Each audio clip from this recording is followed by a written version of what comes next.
Kitty and Mike. Say hi, Hey, Mike. everybody. It is early to mid-August, and this is Driving Home the Movie.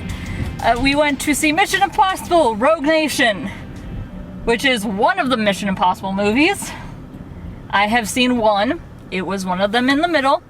This was before Simon Pegg was in the movies, I think. So, somewhere in the middle. I've seen the first, second, and third. Okay, I think we might have seen the third together. I feel like we watched these together, like it was just on, and we're like, hey, let's watch this movie. I'm pretty sure we have. I've seen them in high school, and I don't think I've seen them since. Okay, fine. I don't remember when I saw it. I feel like it was just one of those things. And I remember it being, I don't want to say generic, but fairly, well done, but run-of-the-mill. This one, I will say, if you've never seen any of the movies, except for like a couple things, like a couple details, and kind of linking back to the other movies, most of it was basically you could go into this movie without having seen any of the other movies and you would pick up what you needed to know. And it was actually a really fun movie. Yes, I liked Rogue Nation. It's got some flaws, and it's sort of like very action movie-like. Because It's it very is actiony. one. It's action. Yeah, there is a lot of action in it. There's a lot of chase scenes. And if you're in the mood for that, this is definitely the movie to go see this summer if you can't get into like Mad Max anymore. I really like that movie. So the whole idea is that I got out the cast list because this has a very large cast actually. But Ethan Hunt, played by Tom Cruise, and you see him like doing a mission with his team, who is Ving Rhames and Simon Pegg, and Jeremy Renner is their guy in the bureau or whatever in the government that's kind of help. Jeremy Renner is like the head guy, and Ethan is an agent, and the rest of the people in the movie are agents. Yeah. So you get to see him do a quick mission at the beginning, and then after that, Ethan goes to get more intel, but turns out it was a trap, and he is essentially he has to go off the grid, and right around the same time, Alec Baldwin's character, who plays nearly every character Alec Baldwin has played for the last 10 years in these kinds of movies, decides to shut down what is their IMF, Impossible Mission Force? Maybe? I'm sorry, but Impossible Mission Force! I know, this is an old franchise, so this was done I think it was 60s or 70s. I think 60s. It's been a very long time for this franchise, so you can forgive the really terrible name. But so he shuts him down just around the time when Tom Cruise's character could really use some backup, and so he goes off the grid for 6 months, and then essentially he gets the lead of the syndicate over those 6 months, and the one guy who tried to torture him, who captured him and tried to torture him. He realized that they're all connected. All these terrorist activities, all these so-called disasters were done by this rogue nation of agents who went off the grid and are working together to basically cause chaos. And this one guy who tried to torture him for information is the guy that's in charge. Whereas there's someone undercover at this rogue nation whose character, they must have said it 1,000 times.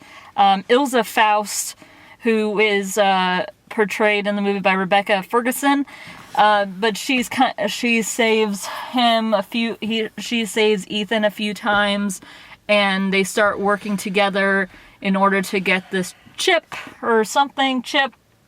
file, data flash drive. What did they call it, though? They kept calling it a disc. I'm like, that is not a disc. What? They kept calling it a red box. But then they also called it a disc. They were like, give me the disc. I'm like, I don't know. Look, I'm not the big computer person in our household, but I know what shapes are. That's not a disc. Did you guys just like put that into the script and then realize you wanted to do a flash drive and then not change it? Because that's pretty easy in Microsoft Word. Just Replace disk with flash drive. Search and replace. But apparently, look, someone's going to come at me and go, actually, that's another term for this particular thing. But, like, look, it sounds dumb. For a fairly layman person like me with tech, that sounds dumb. And it seems like a mistake. But anyway, so that's the basic plot, and Simon Pegg ends up joining Ethan again for the ride, and he's the tech guy. And Ving Rhames and Jeremy Renner both kind of team up to find Hunt. And it kind of goes from there. Basically, what you need to know about this movie is that you really don't need to know nothing. No, You but just like, go into this but movie. as far as like the thing I want to tell you about this movie is that Rebecca Ferguson is amazing. She deserves to have her own movies. I liked her character a lot. Nearly all of the Bond girl tropes that you usually see in these kinds of movies, nearly all of them are not here. There are a lot of things that they avoid her doing. She doesn't, I don't know, does this count as spoilers if we get into some of this stuff? I don't think it does. You're skirting a line. Fine. We will get to spoilers in like 5 minutes. I feel like we can go through this really fast. But there are a lot of stuff you can go into this knowing that except for like one or two moments, there aren't that many like problems with like how they frame her character. For the most part, they actually do a really good job. If her character was Although she is the only female character. Yes, that would be the only thing I was going to say. She is the only female character except for Ellen Baldwin's assistant, who stopped showing. Because I saw her name in the opening credits, and I was like, oh, there's another female character. Nope. Not after I don't know, 20 minutes into it. She was the one who did the lie detector. Oh, the lie detector girl. And I thought she maybe... got credited? Like in the beginning, opening credits? Yeah, well, a lot of the like side characters did. You saw like she was like the one right before they started to go two at a time. But I did see a female character, so I was like, oh, okay. So maybe there'll be another female character in here. Nope. And then there's a girl towards the beginning who dies. Like basically, like those are the only female characters. Like mostly it's a very dude-centric movie. It's a very dude-centric movie, and even though the one female character is done well, they could have done something or other to make it better. Even though I guess if they had made Alec Baldwin's character that's the thing. There are a lot of like little side characters, but for the most part, like there are only a few core characters that actually get lines. And to be honest, if they made Alec Baldwin's character actually an actress, that would have been, because he's not that he's completely incompetent, but he's kind of like a smarmy dude, and he ends up having to eat crow. And I don't know if I would have wanted that character played. And then having any of the villains played by it could have easily have turned, you know. Mm-hmm. But yeah. Ving Rhames. But that's the thing. Those characters were already established. Yeah. So he could have gone, look, I'm retired. If you want someone for this job, here's a person. Yeah, but because he retired. They're bringing him out of retirement. He's the only black person in the movie. Maybe it's like some black lady. Fine, whatever. But I'm just saying. Anyway, but yeah, mostly it's done really well. The only thing I would say is some of the action scenes, like they go on a little too long. Like some of the chase scenes, I'm like, all right, enough. And there's also the big chase scene in Morocco. Is it Morocco still? Okay. That's the motorbike chase. Yes.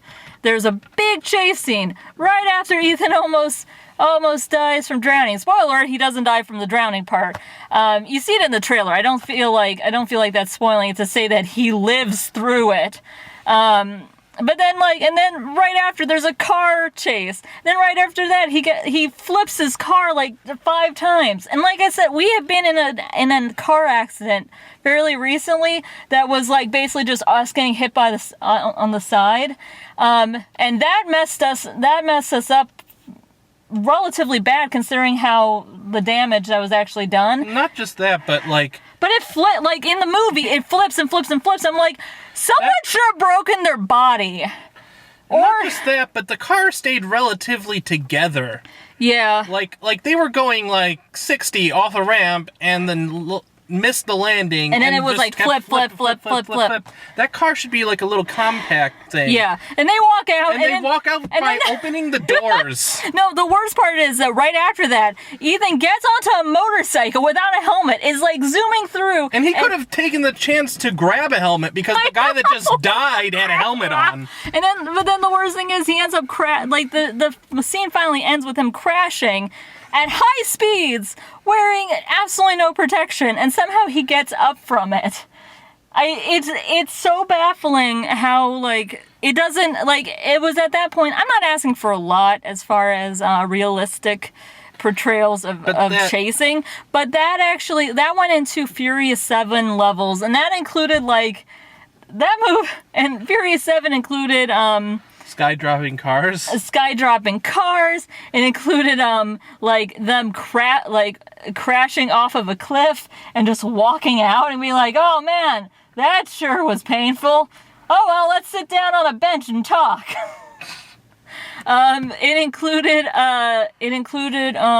what's his face? Not The Rock, but what's his face? Falling from another story down and crashing, and then just being like, and then you think he's dead, and then he's like, cough, cough. Well, I'm glad your voice brought me back to life. Well, now let's stand up.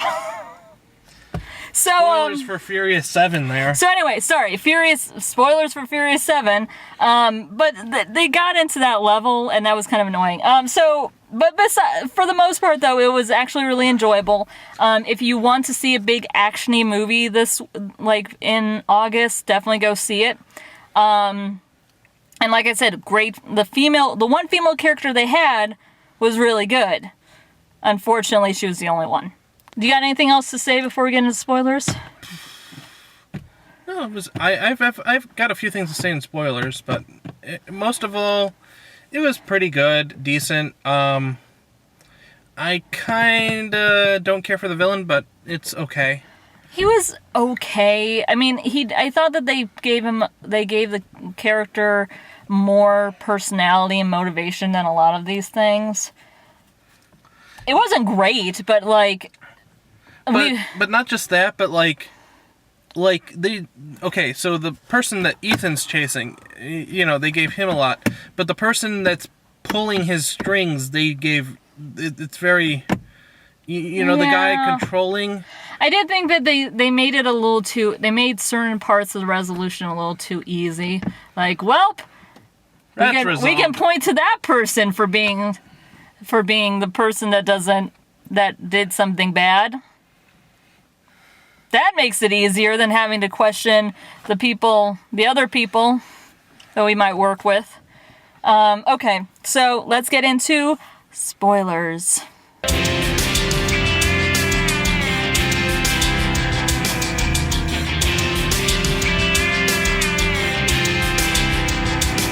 So, let's get into the female character before we forget. So again, most of her stuff is actually done really well. She saves Ethan couple times.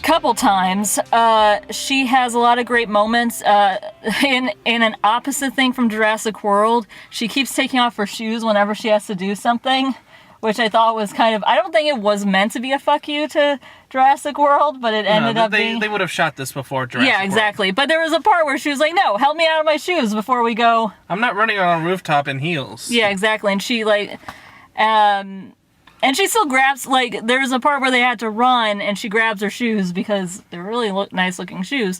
So there was some good stuff there. They do show, you see it in the trailer, but she gets out of a pool in a bikini. But the reason she's in the pool is because she's trying to hold her breath, train herself to hold her breath as much as possible because that's part of the mission that Ethan ends up going on. But she ends up actually still going in to help save him towards because he basically runs out of oxygen, and he gets his mission, but he can't actually escape. So so like that scene, the scene with the pool, I didn't mind so much, even though they could put her in a one piece, but that's like a small one. The only other thing that really bugged me about the only thing tropey that they did, which kind of annoyed me, was so she jumps in without, because they were wearing like safety suits, I guess, or like they were wearing like tech uniforms because they were undercover as the workers at the power plant. Workers at this power plant that they were, and so she ends up having to take off.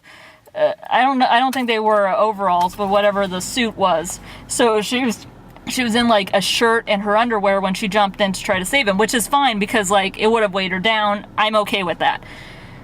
So she gets out and they're like in this not exhaust. I don't want to say sewer. I guess sewer. Outtake. Yeah, the outtake. And Simon Pegg's character sees that she saved his friend's life, and he gives her his button-up shirt that he had worn when he had gone in to be their like front man during this mission. And so yeah, that was like a nice moment where he was like, "Oh, I see you don't have your clothes on." Here, like it Here was is a shirt. Yeah, exactly. But then when they show her changing and she takes off takes off her wet shirt, and not only is she not wearing a bra, but they show like a picture of her back, side boob, and her in her underwear. And that was the one shot in the movie where I was like, you didn't need it. You could have just cut away and had her afterwards be wearing the shirt, you know? Mm-hmm. Or like show it just putting it on. There's so many ways that they could have done that and not piss me off. So that was the one time when I was like, you didn't have to do that.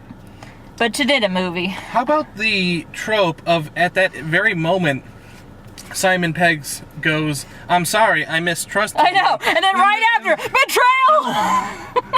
I know, but the thing is too is that like they so warn you about it all because Ving Rhames like looked her up and told bad news. She's bad news. Thanks, Ving Rhames, for putting that into normal person audience talk. Oh god, and I was like, she's obviously not really bad news, and she was actually like, it was part of her cover, and blah blah blah blah blah. But in some ways, she keeps betraying everyone. But that's the whole thing, because except for her own country, and then her own country betrays her, which is something that happens where she basically goes back to MI6, and MI6 is like... In that sense, isn't that female character trope a trope that has existed for, like, ever? Like, it feels like every time we see a spy girl in a spy movie like this, yeah, they're playing every side, and then all of a sudden they get betrayed right at the end by the person she's working for. True, but like that also happens to male characters too. Very true. Like anytime it's a new character, a character not in their group necessarily, or a character in their group sometimes, that sometimes happens too. I mean, I'm specifically thinking about the Indiana Jones, the fourth one, where it's like, hello, person that you've never seen before, but apparently Indy is friends with, and then he betrays like 5 people 5 different times, and then he just dies at the end, and he seems okay with it. That was a weird-ass movie. Anyway, yeah, I mean, I guess I could see that. What I did like about it is that Ethan... It felt like their connection, they did not try to make it super, super sexual. Spoilers! Again. But they don't kiss at the end. They actually hug, and she basically says, like, you know where to find me when they get rid, and she kind of goes off on her own and is able to not be undercover anymore, because her whole arc is her struggling with the fact that she had to do really horrible things undercover while actually working for a country that didn't seem to give a shit that she felt that like she had to do all these horrible things, and then who ended up basically framing her. So yeah, at the end, when they stop the bad guy, and she gets her name, like, she ends up, her name gets cleared, I think. They made sure that her name gets cleared. They end up hugging. Well, see, and here's having, the thing. Well, wait, but then she ends up getting to leave, and yeah, they hug, and that's all that, so... What I liked about their whole bit between them is that it really felt like two people who understood where the other one was coming from, as far as both wanting to do the right thing and both being seasoned agents. Neither, like, she never felt like she was lesser. They never treated her as a lesser agent or less skilled than him. Mm-hmm. There was a lot of good stuff there. Like, she got to have a great fight scene at the end that was not sexualized at all. I really expected, actually, like, it's sort of tropey for the main character to come in and take over the fight, or join the fight, or win the fight for the girl that's in the fight, you know what I mean? Yeah, and that happens a lot in Bond movies. And she got to have some really good moments, and the fact that Simon Pegg is the one that got damseled. She did not get damseled. Simon Pegg gets captured, and he's the one that has the bomb strapped to him. And it's like, if you want your friend, he's like, he's my friend. I've got to save my friend. So it's like, I got to save this girl that I kind of fell in love with in the course of 2 weeks. So no, I got to save my best friend, Simon Pegg. We're gonna do this, and he ends up saving him. Also, Ethan Hunt. That was a lisp. Also, Ethan Hunt, the resolution of him memorizing all of them, I don't like. That's a really cheap out. I don't think he really memorized all of them. That's He could have just memorized one. I really wish there was a call-out line. Did you really memorize all those? No, I just memorized one. Or, like, I memorized 3 just in case he would ask me for, like, a few more. Because, like, how many could he really ask me, right? Yeah. Seriously, though, he had, what, 15 minutes? To set that up. I thought that was kind of lame too. Yeah, I feel like we're not explaining. And then technically But that's the thing. This movie is very convoluted, and for us to explain the whole plot, it just gives away the whole movie. I mean, even for spoilers, like, you would not want us to try to explain, because we don't know we couldn't remember all the different names, so we'd be like, that guy told that guy, and then that guy thought that the plans were for all the syndicate names, which wouldn't make any sense. Why would he want it? But instead it was for all the money. That's basically all you need to know. I don't know if you caught it or not, but it was fairly convoluted, and they finally were explaining stuff, but for the while in the middle, I was like, they better explain things, or else this isn't going to make any damn sense. And there are even cool set pieces cannot save a movie when the plot actually doesn't make sense. In the end, the movie mostly made sense, but there was a lot of knots where trying to figure out what they were, all the pieces, made it, like, you ended up losing a piece here or there when you were trying to think about what was going on. Does that make sense? I think so. Sorry. Realistically, this movie, it's just that... And I'm not saying it needed to make absolutes. Like, I realize it's a fun action movie, but, like, when you start doing that Bond stuff where they're setting up all these, like, elaborate federal government schemes and stuff, like, you want your audience to kind of be able to follow it. Like, that's kind of the point. I think a really big highlight of this movie is definitely, you could tell Simon Pegg really worked hard on a lot of the dialogue, because a lot of the dialogue is really good and really funny. That's where the script is really good. Dialogue between characters. Yeah, I would say that. A lot of it's actually, in general, like, everything worked. As far as, like, the character interactions, you can tell that the cast that have been in the movies together for a few movies get, like, that they're really comfortable working with each other, which I think is a good thing. It was good. That's kind of how I feel about it. It was, if you like fun, actiony movies. If you really, if you like seeing cool set pieces and cool chase scenes and stuff. I will say, if you are, is it hydrophobic, or if you're afraid of water, or if you're afraid of like Drowning. or suffocating, oh my god, don't go to see this movie, because there's a whole scene. Or watch it at home. Even Where yeah. you'll be much more comfortable with walking out. Yeah, exactly. Because there is a whole scene where the whole thing is, if he does not make it in like 3 minutes, he will drown.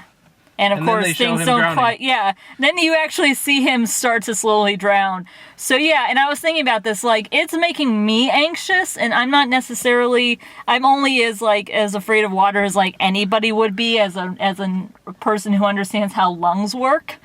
So if I was made nervous, like really anxious by this, I can only imagine the people who have an actual phobia of it would be really. Glad we put this in the spoiler section where, Oops.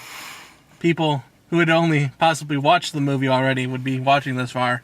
Maybe there might be. Also, it's in the dang trailers, so I feel like they would already have found out about this by now. So yeah, good movie. Got anything else to say? Good movie. I'm glad we saw it in theaters. The Prime Minister of England in this. It was his scenes, because there was a whole thing where they had to kidnap the Prime Minister for reasons, and I recognized the actor, and I was like, I know I've seen the actor. I know I've seen the actor in like a specific thing, and I couldn't think of it. And on IMDb, because I was scrolling down before we turned on the video, I was trying to figure out who he was. I could not find him on the list. And then it hit me. It's Mr. Collins from the 2005 Pride and Prejudice movie.